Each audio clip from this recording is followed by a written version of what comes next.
Meus queridos irmãos do Seminário Servo de Cristo, essa casa linda que eu tenho o prazer e a honra de poder chamar de minha também.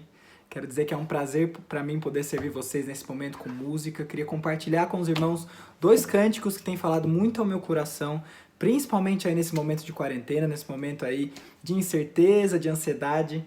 Eu queria convidar você a cantar uma música que diz: mesmo que os meus olhos não veem, mesmo que a situação pareça complicada, difícil, o Senhor Deus continua sendo Deus. Que você reflita na letra dessa canção, ela fala assim, ó: Pai, Tu és fiel, eu crente, Teus caminhos e Teu santo agir, Deus presente sempre a me guardar. Quem sou eu pra poder questionar os Teus planos como duvidar? Eu nada posso além de confiar. A minha fé e o meu amor firmei, descansarei, confiarei em Ti, mesmo se meus olhos não veem. Tu és Deus, sei que tens o melhor para mim. E mesmo se as lágrimas me detêm, Tu és Deus, este é o Teu melhor para mim. Pai, me ensina a Te enxergar, a crer que no controle Tu estás, e o sofrimento nunca é em vão, jamais em vão. És eternidade, vive em mim, certeza de que não perecerei no fim, a esperança em meu coração. Pois nada foge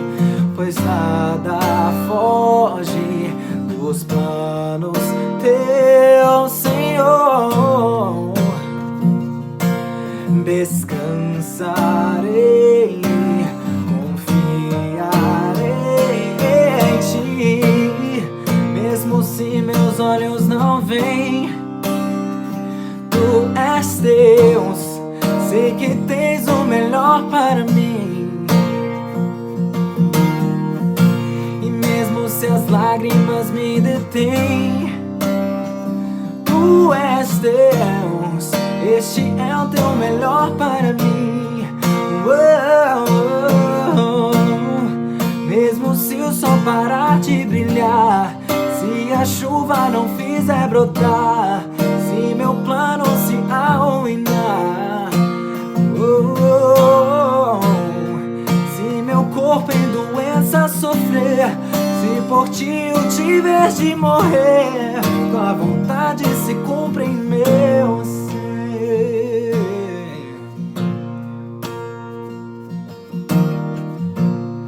Mesmo se meus olhos não veem, Ele continua sendo Deus. Tu és Deus, sei que tens o melhor para mim. E mesmo que nós não possamos enxergar, e mesmo se as lágrimas me detêm, Tu és Deus, este é o Teu melhor para mim. Amém. Essa próxima canção, o nome dela é Oração. Eu sei que alguns dos irmãos já conhecem essa música muito bem, mas ela nada mais é do que realmente isso: fechar a porta do quarto, ajoelhar-se e declarar para o Senhor: Santo e majestoso Deus, Tu és exaltado. Se conectar realmente com o Senhor, entregar o seu coração para Ele. Preste atenção nessa letra também. Meu Jesus, a Ti me achego, com temor no coração. És o meu maior anseio e da minha salvação. Pai, a Ti eu agradeço por tão infinito amor, que recebe com carinho esse pobre pecador. Boa é Tua vontade de um Deus, que meus planos sempre estejam conectados com os teus. Ó, perdoa os meus pecados, venha me disciplinar, que a pureza de tua glória venha em mim habitar. Declaramos santo, santo e majestoso Deus, exaltado é Senhor, coroado sobre a terra, em tua glória e esplendor. Teu é todo domínio, toda honra e poder, pelos séculos dos séculos. Amém.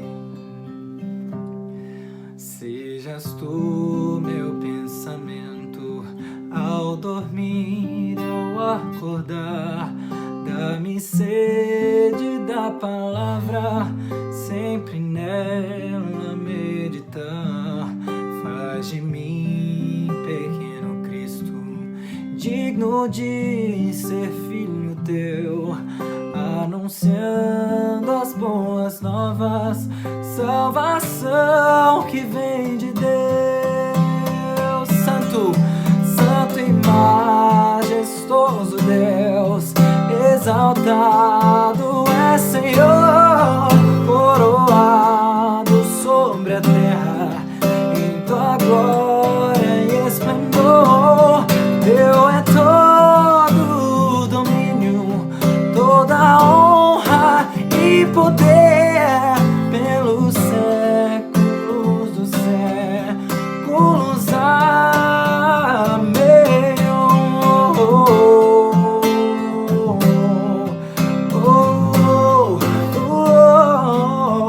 A ti a honra e a glória para sempre. Amém.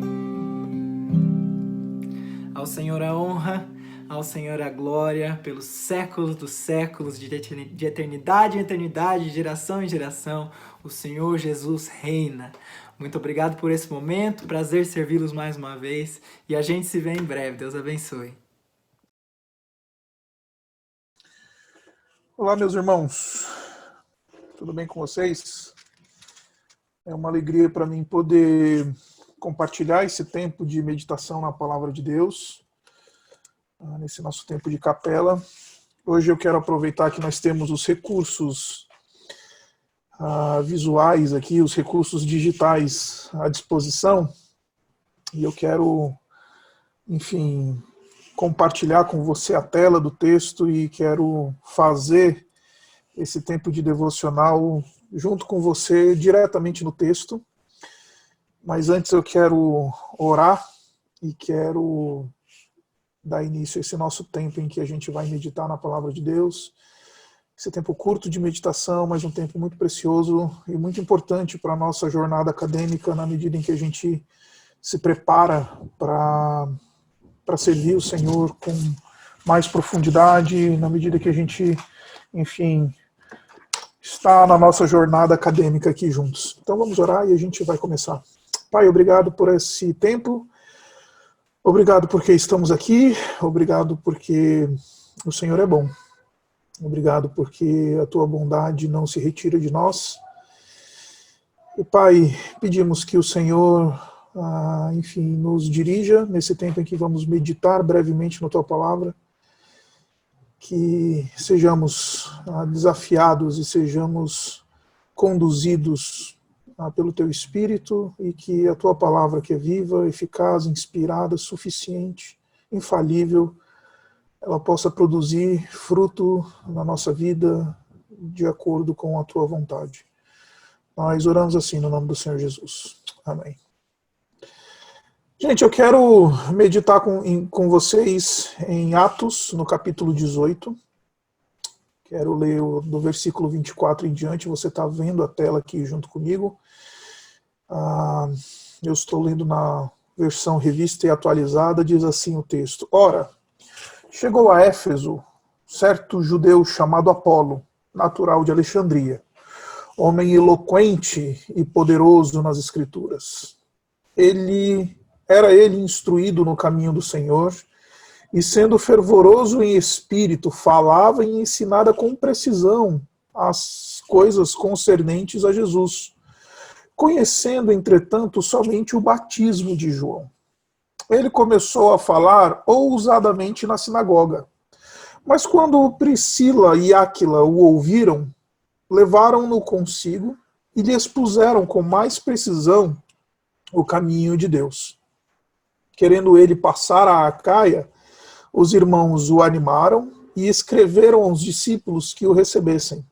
E tendo ele chegado, auxiliou muitos aos que pela graça haviam crido, pois com grande poder refutava publicamente os judeus, demonstrando pelas Escrituras que Jesus era o Cristo. Essa é a palavra de Deus.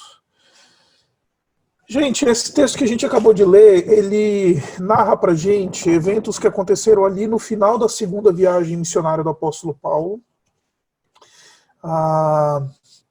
E nesse tempo em que o apóstolo Paulo ele encerrou, se você der uma olhadinha na perícope anterior, você vai ver que se encerra a viagem missionária do apóstolo Paulo, e aí, então Lucas ele narra pra gente a chegada desse homem, Apolo, ali em Éfeso, que era uma igreja extremamente importante para o ministério apostólico. Foi a partir de Éfeso que várias igrejas foram plantadas e começaram ali na região da Ásia Menor.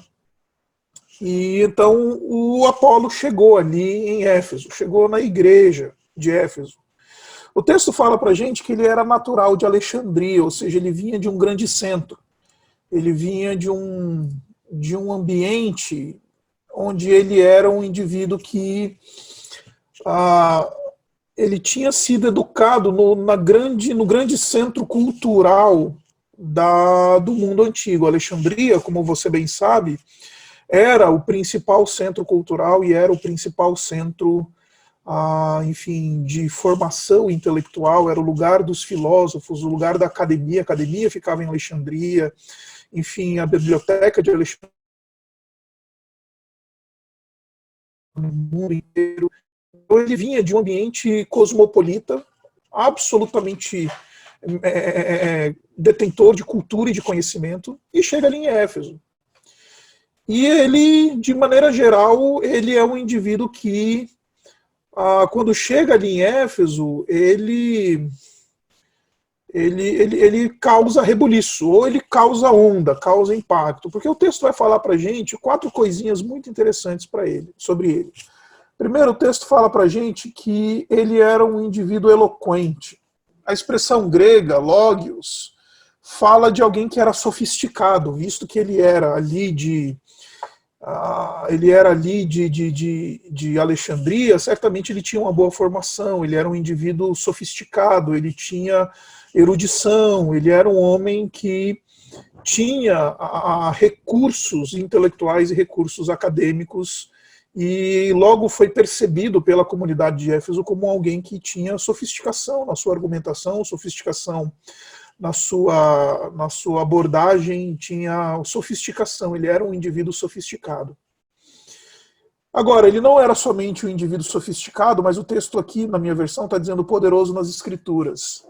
A expressão, literalmente, poderoso nas Escrituras, é uma expressãozinha que, na verdade, ela quer dizer bem versado, ou alguém que conhecia a Escritura de maneira bastante aprofundada, que conhecia a Escritura de uma maneira, especialmente aqui no caso está sendo uma referência para o Antigo Testamento, então ele conhecia o Antigo Testamento de uma maneira bastante profunda. Ele era bem versado na teologia do Antigo Testamento e na Septuaginta, no texto do Antigo Testamento que havia sido traduzido para o grego.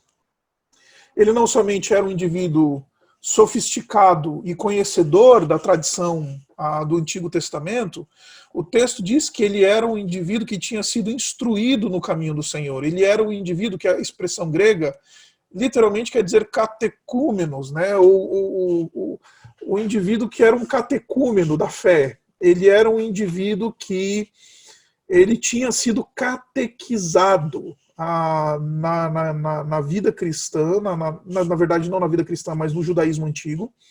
Ele era um indivíduo que tinha conhecimento da teologia do Antigo Testamento. Essa expressão caminho do Senhor, ela é uma expressão extremamente importante, especialmente na teologia de Isaías, na teologia dos profetas. Ele era alguém que conhecia bem o Antigo Testamento, era alguém que tinha sido catequizado, ele era religioso, ele era um indivíduo que era o ratinho da igreja, sabe? Aquele indivíduo que sabe o discurso, sabe a cultura, sabe como é que funciona o gueto.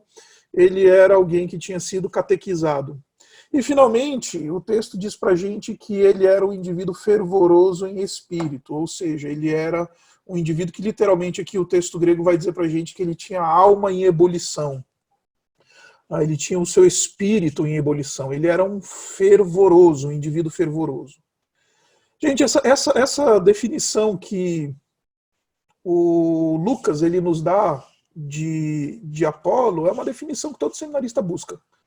Todo indivíduo que está comprometido com a palavra de Deus, no estudo da palavra de Deus, ele está buscando. Ele quer ser alguém eloquente ou sofisticado, com uma argumentação bem articulada, ele quer ser um indivíduo que é poderoso ou versado nas escrituras. Ele está no seminário justamente para encontrar uma catequese cristã aprofundada. E é interessante que o seminário, normalmente o seminarista de primeiro ano, ele é extremamente fervoroso, né? Ele é aquele fervoroso. Normalmente o seminarista que vai para o seminário é aquele que começou a dar certo na igreja, e aí o pastor olha para o rapaz ou para a moça e fala assim: olha, você tem futuro, vai para o seminário, porque o cara é fervoroso.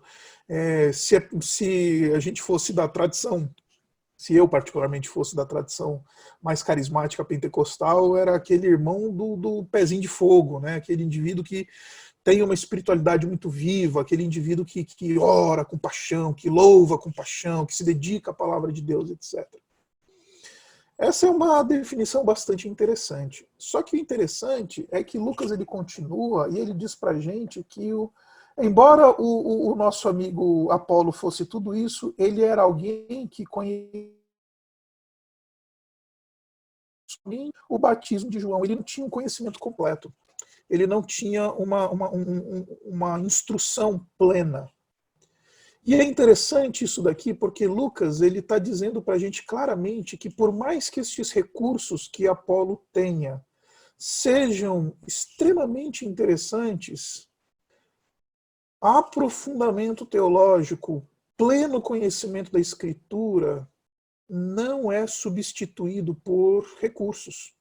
Quer seja recurso da eloquência, quer seja o fervor, quer seja uma vida de caminhada dentro da igreja, aquele catecúmeno, por exemplo. Eu me considero bastante um indivíduo que cresceu dentro da tradição cristã. Meu pai é pastor, e eu me vejo bastante nessa categoria daquele que foi catequizado, daquele que foi desde o berço instruído e desde o berço formado dentro da tradição e etc.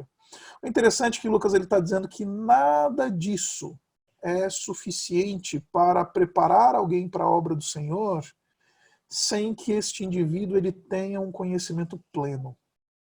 Não adianta nada ser eloquente, não adianta nada saber dar referências bíblicas, não adianta nada ter um berço religioso, não adianta nada ser fervoroso e ser do espírito quente em ebulição, sem ter um conhecimento pleno do Senhor Jesus Cristo, sem ter um conhecimento pleno da obra da redenção, sem ter experimentado totalmente o que significa a fé cristã. Recursos são bem-vindos, recursos são interessantes, recursos são importantes. Apolo era um indivíduo extremamente... Era um indivíduo que tinha muitos recursos, mas ele ainda não estava pronto para servir totalmente o Senhor e o reino de Deus, porque lhe faltava conhecer com mais exatidão as coisas do Senhor.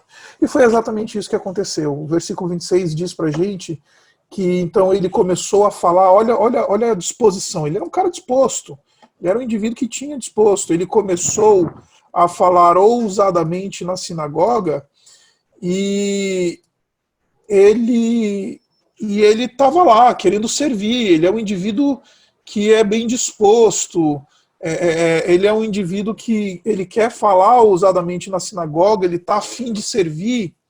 Só que é interessante que Áquila e Priscila, que eram dois cristãos bastante experimentados na fé e que tinham sido discipulados pelo apóstolo Paulo, esses dois indivíduos, eles logo perceberam que o Apolo ele precisava de refinamento, precisava passar por um processo de refinamento teológico. E então eles levaram-no consigo, literalmente o texto aqui vai dizer que botaram ele de lado, e então levaram-no consigo e lhe expuseram com mais precisão o caminho de Deus. A expressão aqui, ele somente conhecia o batismo do Senhor, e expuseram com mais precisão, essa expressãozinha aqui, akribesterum, é uma expressão que ela é emprestada do mundo da medicina. Em outras palavras, o texto parece que está nos dizendo que, embora Apolo fosse um indivíduo cheio de recursos, ele ainda não estava pronto, ele precisava passar por esse processo de aprofundamento que envolve um conhecimento da palavra de Deus e envolve um conhecimento teológico que é de precisão, porque essa expressãozinha que Lucas está usando aqui é uma expressãozinha do mundo dele, o mundo da medicina, em que fala da precisão do médico no seu diagnóstico, que fala da precisão do médico quando ele precisa fazer uma intervenção cirúrgica ou ele precisa fazer algum movimento visando o bem do paciente. Então, esse nível de precisão, esse nível de elaboração era o que estava faltando para o Apolo. O Apolo precisava passar por esse processo de aprofundamento teológico. Ele precisava passar por esse processo de discipulado, porque a Priscila e Áquila trazem ele para dentro da sua própria residência e então afinam. Note que Áquila e Priscila, eles não analisam os recursos, a racionalidade e o fervor de Apolo, mas eles querem ter certeza de que Apolo, quando for falar, ele fale com exatidão e fale com precisão acerca da palavra de Deus. Quando for ministrar, ele precisa ser alguém que tem precisão e precisa saber onde corta cada movimento dentro do seu ensino. Isso é extremamente importante, porque hoje a gente vive épocas em que basta você ser alguém bem disposto, basta você ser alguém que está lá com fervor, basta você ser alguém eloquente ou sofisticado, e de repente o microfone vai para sua mão. O texto está dizendo não, antes é necessário passar por um processo de aprofundamento teológico, é necessário passar por um processo de conhecimento da palavra de Deus com precisão. É necessário ser exposto com mais precisão ao caminho de Deus, à teologia cristã. Nenhum desses recursos substituem a precisão, nenhum desses recursos substituem a exatidão do ensino, nenhum desses recursos que o Apolo tinha substituem esse movimento de conhecer a palavra de Deus com profundidade. Hoje vemos garotos com o microfone na mão nas nossas igrejas, sem nenhum conhecimento, causando dano para a igreja do Senhor Jesus Cristo. E aí, então, finalmente, o texto ele mostra para a gente que depois que ele passa por esse processo de aprendizado e esse processo de aprofundamento teológico, aí as coisas funcionam. O texto diz para a gente que, querendo ele passar para cá, ele estava querendo ir ali para a região de Corinto, onde de fato ele foi ministrar. Então, ele querendo ir ali para a região de Corinto, os irmãos o animaram. Olha só que interessante, incentivaram ele e escreveram aos discípulos que o recebessem. Tá? Os irmãos, eles foram aqueles que falaram, olha, a gente está contigo agora. E aqui tem um movimento muito interessante. O reconhecimento da comunidade, ele acontece depois do aprofundamento teológico. Tem muito seminarista que quer ser reconhecido pela comunidade, pela igreja, pelo pastor, enquanto ele está no processo de aprofundamento. Não, o texto está mostrando um processo aqui para a gente, está mostrando que o reconhecimento teológico, ele vem depois que você se aprofunda, o reconhecimento ministerial. Interessante que os irmãos, eles escrevem cartas de recomendação para que os irmãos ali da região de Acaia, de Corinto, recebessem ele. Não somente o reconhecimento ministerial, ele vem depois do aprofundamento teológico, a utilidade. O interessante é que o texto diz assim, ele auxiliou muitos o que pela graça haviam crido. Ele foi alguém útil, tá?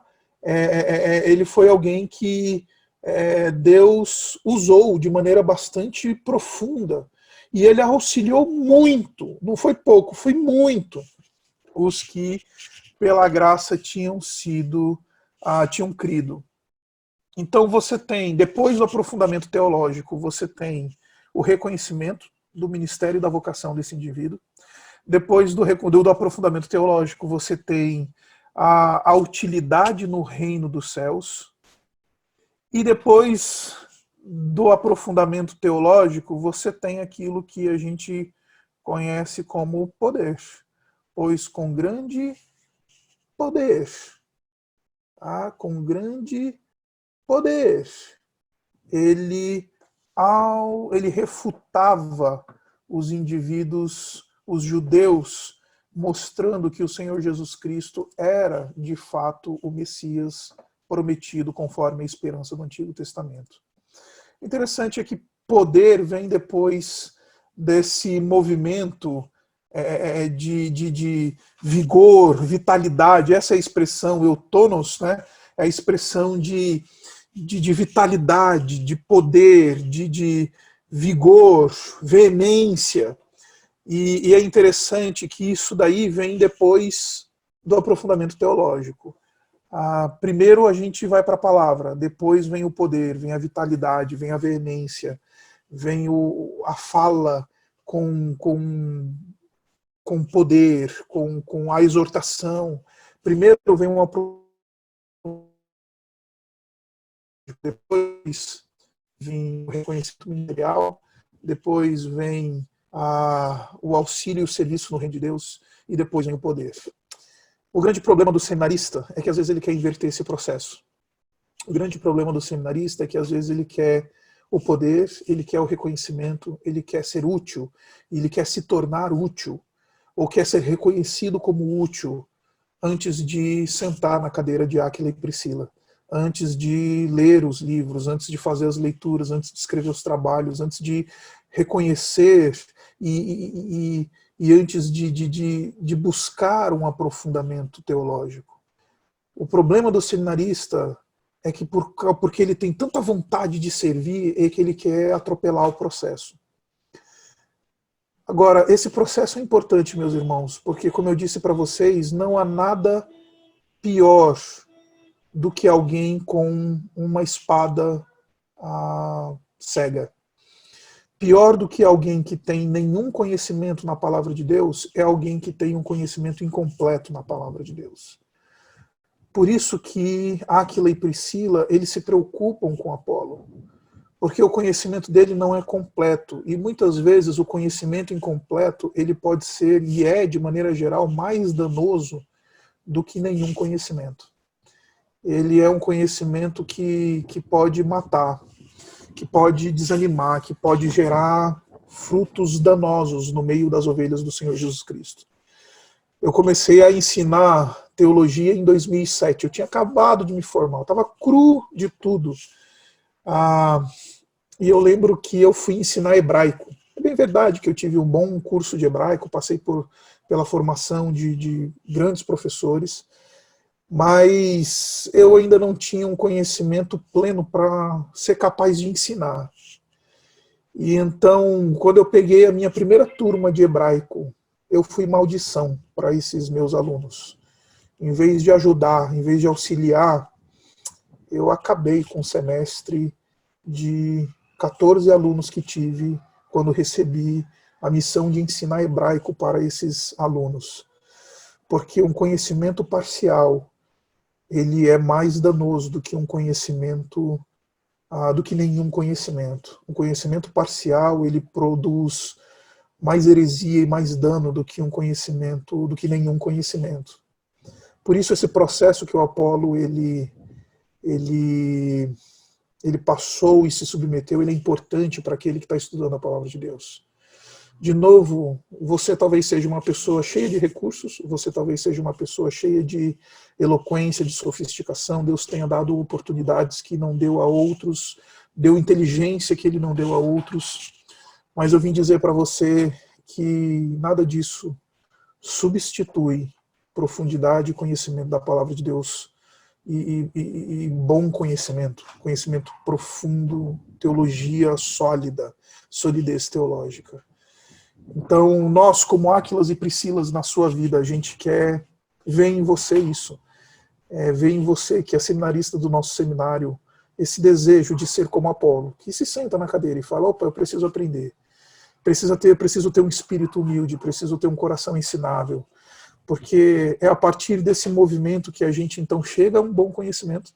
É a partir dessa convicção de que a gente precisa aprender, de que a gente tem muito a aprender ainda, que a gente chega à utilidade, como chegou Apolo, que a gente chega ao serviço, a gente chega ao poder, a gente chega naquele ponto em que a Igreja do Senhor Jesus Cristo vai ser abençoada. Então, o meu desafio para você e para mim é que todos nós sejamos como Apolo, que tenhamos um coração ensinável, que sejamos humildes para ensinar, ainda que tenhamos recursos, ainda que sejamos dotados de várias coisas que Deus nos concedeu, mas que o Senhor não nos permita colocar a nossa segurança e fazer com que o nosso ministério dependa dos nossos recursos, mas que dependa do quanto nós estamos dispostos em nos aprofundar e conhecer ao Senhor de maneira profunda. Então, a minha oração por mim e por você é que nos submetamos ao processo de Apolo, nos submetamos a esse processo de crescimento e aprofundamento, porque